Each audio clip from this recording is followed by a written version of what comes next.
Okay, magandang araw po sa inyo lahat. And wow, so ngayon pag-uusapan po natin is how to transfer money coming from our Wise account.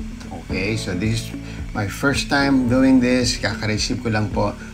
I receive a commission from this program, well, step by step, which is a very good online legitimate program na lumalaganap ngayon. And if you're interested about this, you can also send me a message.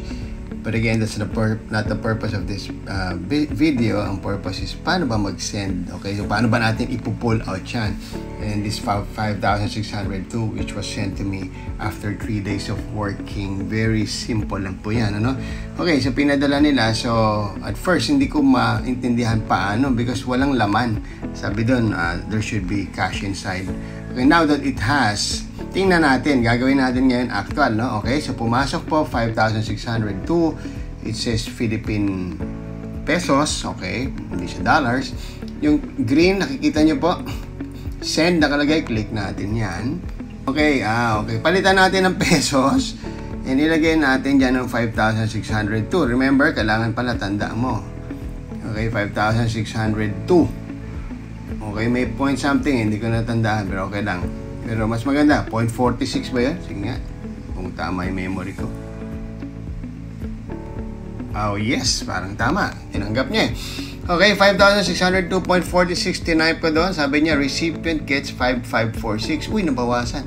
Definitely. So, meron silang 50 pesos fee. Wow, not bad. Plus 6 pesos value added tax. Binawasan ng 56 pesos. Sabi nito, should arrive in 20 minutes. Okay na rin, di ba? Para ka lang nagbiyahe, papunta somewhere. May lumalabas na Francis Hermes season na beer. Kasi kanina, kinakalikot ko na kasi. Okay. Before I did the recording, pero ngayon titingnan natin, kunyari wala pa yan add recipient, search Wise, enter bank details. Ito po tayo sa enter bank details. Okay, then tanongin niya add recipient, which is true, myself, tayo ito. Okay, dalawang klase, may local bank, merong e-wallet. Dito tayo sa e-wallet. Okay, select e-wallet provider. Okay, ito na, makakapili na po kayo. Pilipinas, ang po pinag-usapan nito. Paymaya, GCash, GrabPay, StarPay, Bayan Wallet, ShopeePay. Okay, so pinakasikat, GCash. And lalagay yung recipient wallet number. Sa PC po, kinalikot ko na to kanina. Dapat 63. Okay?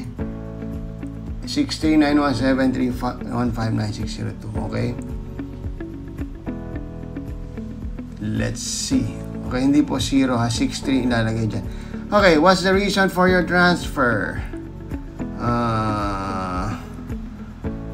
What's the reason? Ba't ko pinapadala sa sarili ko? Of course, monthly living expenses, panggastos.